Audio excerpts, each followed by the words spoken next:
ये rainbow part 2 का 5वां चैप्टर है, ideas that have help Mankind का 3रा लेक्चर है, जिसमें इसके पहले जिक्र किया गया था आग के उपयोगिता के बारे में कि आग का उपयोग किस लिए किया गया था। तो आग का उपयोग ये इनके इस कहानी के माध्यम से, इस स्टोरी के माध्यम से या बर्ट्रैंड रसेल के माध्यम से ये मालूम चला कि आग का पहला बार जो प्रयोग किया गया था वो जानवरों से बचने के लिए किया गया था, जानवरों से बचने के लिए। दूसरा ये प्रयोग बताया गया कि जानवरों से बचने के साथ ये बताया गया कि दूसरा प्रयोग ये दर्शाता है कि लोग जो है जब चारों ओर से आग लगाते थे और बीच में जब रहते थे तो वहाँ गर्म महसूस होता था, तो लोग अपने को गर्म रखने के लिए भी आग का प्रयोग करने लगे। लेकिन तीसरा ये चर्चा हुआ कि क्या हुआ कि एक ओकेजन था, उस अवसर पर एक बच्चा क्या किया कि मीट के टुकड़ा को फेंक देता है, कहाँ? आग में फेंक देता है। और उस मीट के टुकड़े को जब आग में फेंकता है तो लोग उसको डांटने लगते हैं, लेकिन जब उसको बाद में निकाल करके खाते हैं तो उसका टेस्ट जो है पहले कांचे मीट का अपेक्षा भुजा हुआ मीट का टेस्ट जो है डिफरेंट आता है और बेटर आता है। तब से एक तरह से आग से भोजन बनाने का जो प्रक्रिया, भोजन पकाने का प्रक्रिया बहुत ही लंबा इतिहास रहा होगा इसका, बहुत ही लंबा इतिहास रहा होगा। तो इस तरह से वो पैराग्राफ में देखा गया आग का उपयोग के बारे में। आप लोग भी अगर मेरे चैनल को सब्सक्राइब नहीं किया होगा तो सब्सक्राइब कर दीजिएगा और बेल आइकन को प्रेस कर दीजिएगा। जी नहीं सब्सक्राइब किया है, सब्सक्राइब कर दिया और बेल आइकन प्रेस दीजिए, जिससे हर नोटिफिकेशन आप तक जाता रहे। ध्यान दीजिए। पैराग्राफ 11 क्या कर रहा है? The taming of domestic animals, especially the cow and sheep, must have made life much pleasanter and more secure।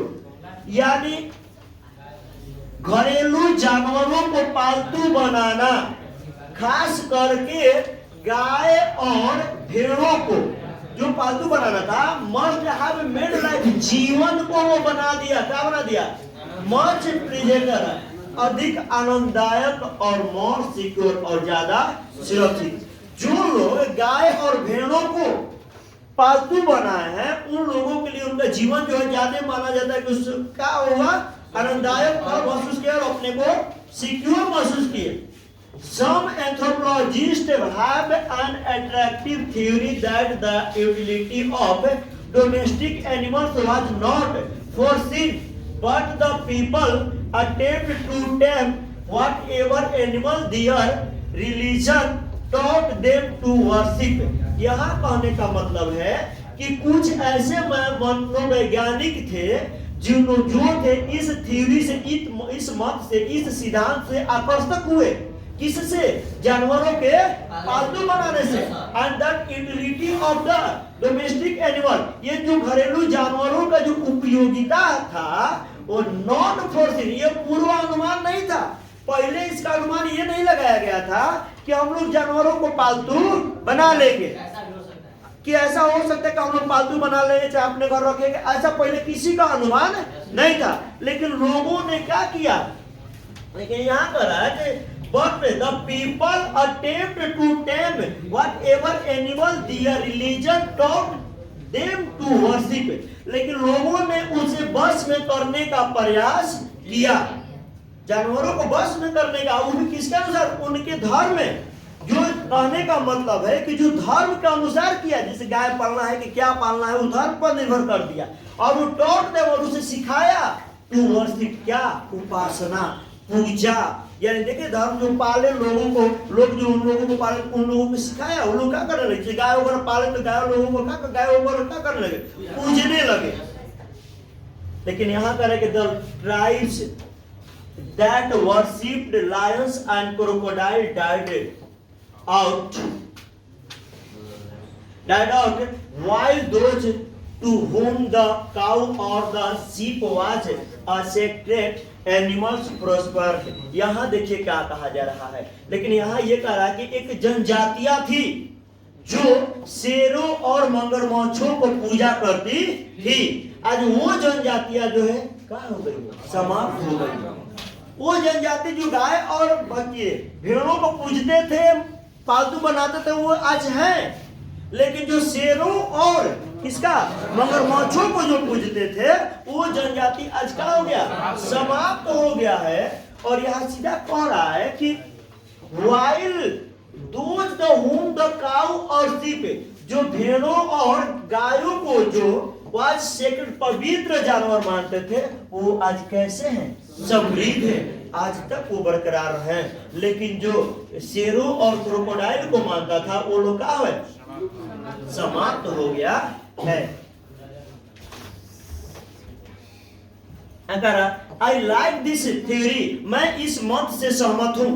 यानी लेखक जो है ये कह रहे हैं कि मैं ये जो मत है गायों को पालतू बनाने का, मैं इस मत से मैं क्या हूं, सहमत हूं। And in the entire absence of evidence, जो प्रमाण के चाहे अभाव हो, उसका प्रमाण मेरे पास है कि नहीं है, चाहे उसके विपरीत उल्टा ही काहे ना हो, लेकिन आई फिर कहने का मतलब है कि जो शेरों और मगरमच्छों लगे तो प्रमाण नहीं है कि लोग बनाए कि नहीं है, लेकिन गायों और इसके लिए तो प्रमाण है, आज भी लोग हैं। लेकिन देख रखा और इसके चाहे विपरीत क्या ना, लेकिन करके आई फील लिबर्टी, लेकिन मैंने स्वतंत्रता महसूस किया। क्या करने में, टुकड़े का मतलब प्रयोग करना, उसका उपयोग करने में किसके साथ है, जानवरों के साथ। जो गाय और भेड़ों को जो पालतू बनाने का था उसको स्वतंत्रता पूर्वक प्रयोग किए। ये तो रहा जानवरों को पालतू बनाने की बात है। लेकिन दूसरा ये कह रहा हूं, दूसरा जो है पैराग्राफ ये कर रहा, 12 नंबर पैराग्राफ है, ये जानते हैं अब किसका, कृषि के बात कर रहा है, किसका, कृषि का। कह रहा कि इवन मोर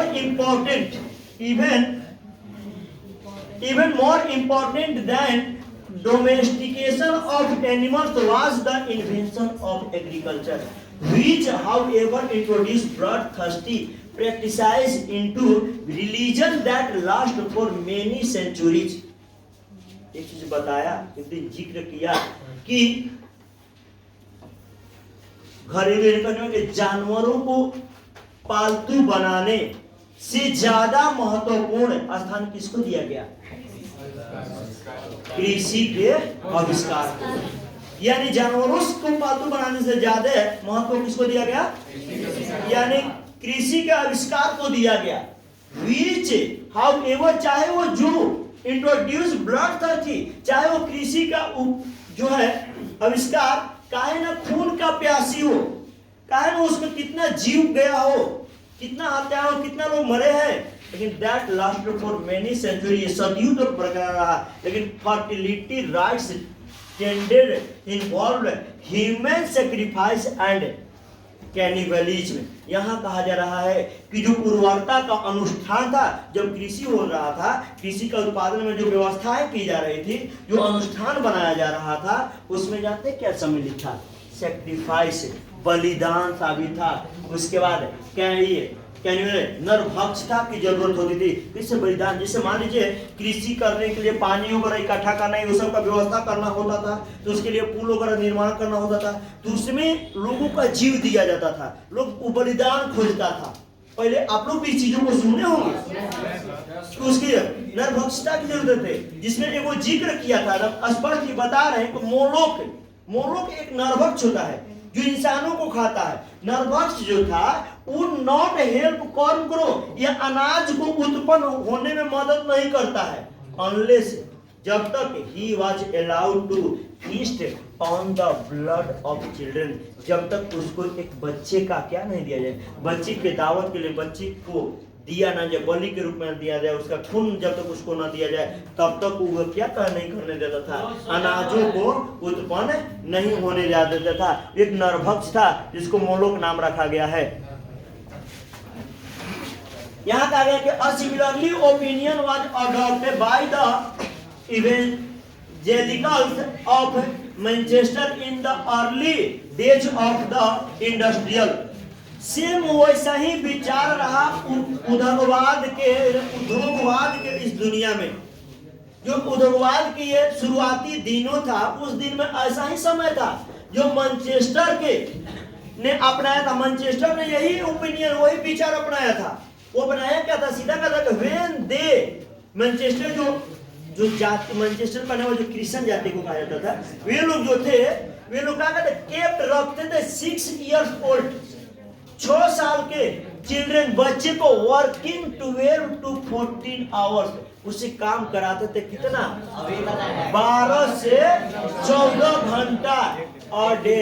एक दिन में 12 से 14 घंटा जिस बच्चे से काम कराया जाए, इन कंडीशंस, इस स्थिति में, that cause most of them, उनमें से बहुत बच्चे जो थे तो डाई, क्या हो जाते थे, डेथ कर जाते थे।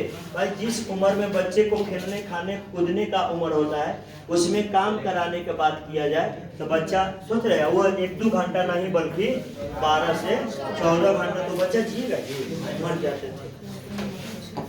It has now been discovered, लेकिन अब जो है, अब आविष्कार कर दिया गया है, the grain will grow, यानी जो अनाज है उपज जाएगा।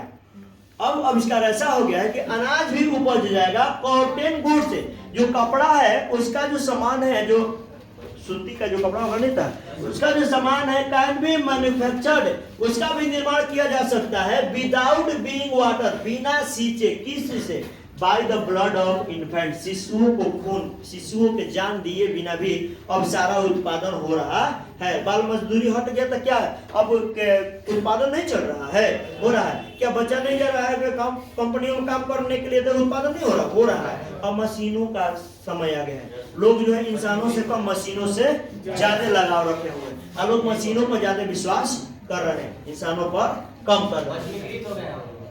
हाँ, पश्चिमीकृत हो गए हैं। इन द केस ऑफ ग्रेन, अनाज की स्थिति केस में बात करें, द डिस्कवरीज 2000 ईयर्स, अनाज का जो खोज किया गया, बनाने का, निर्माण करने का, उत्पन्न करने का, कृषि का, तो लमसम कितना साल लगा होगा, 1000 साल, 1000 वर्ष लगभग लगा होगा। In the case of cotton goods hardly century, lump sum कपड़ा वगैरह की बात करें तो 100 साल लगा होगा। कितना लगा होगा, 100 साल। So perhaps there is some evidence of progress in the world, लेकिन इस प्रकार से अगर कहें कि कुछ ऐसा भी प्रमाण है, जो प्रगति का कुछ ऐसा प्रमाण है जो दुनिया में क्या करता है, दिखता है। कुछ ऐसे प्रमाण, प्रगति का प्रमाण नहीं दिखता है। आज भी दुनिया में सब दिख रहा है कि नहीं, प्रगति हुआ है। क्या हुआ है, प्रगति हुआ है। ये रहा उद्योग का आविष्कार। अब यहां से बोलते हैं लिखने का कला का आविष्कार। इसका लिखने का कारण, उसका भी धीरे धीरे किया गया। ये देखिए, ये जितना ही बता रहे हैं, ये अपना विचार रख रहे हैं कि ऐसा हुआ होगा, ऐसा हुआ होगा, ये अपना विचार रख रहे हैं। नहीं, ये भी इमेजिन, मैंने ये भी जो थे, ऐसा नहीं ना था कि पूरा इनके आंखों के सामने हुआ है, इनके आंखों के सामने तो हुआ नहीं है, तो ऐसा इनका भी ये भी पढ़े और बोले हैं कि ऐसा संभव हुआ।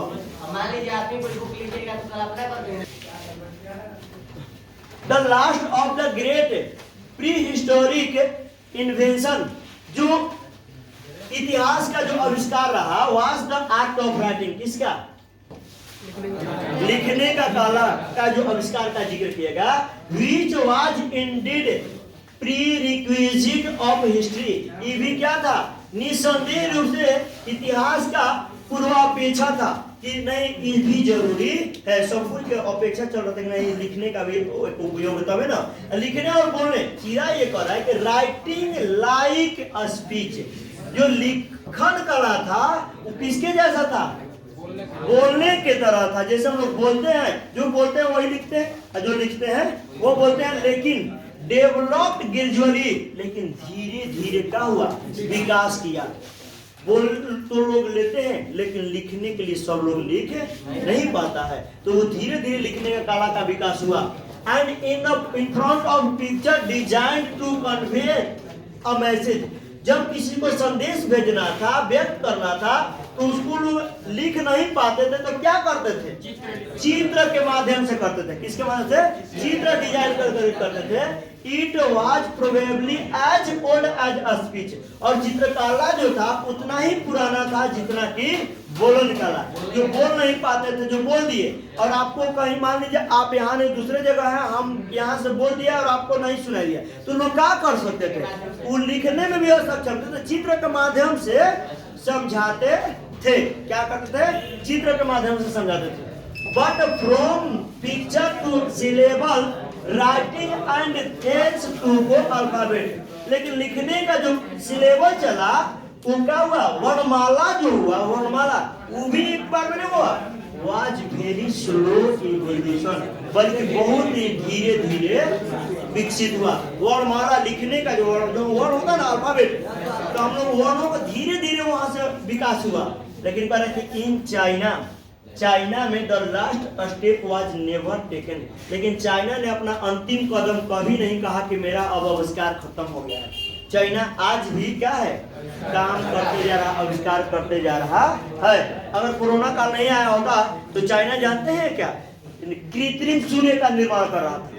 कृत्रिम सूर्य, जब कृत्रिम सूर्य का निर्माण कर देगा तो वहाँ रात में भी क्या लगेगा, दिन लगेगा, और वहाँ के लोग काम पर ज्यादा ध्यान देंगे, और जिस देश में अधिक काम होगा वहाँ का ग्रोथ रेट क्या होगा, बढ़ेगा।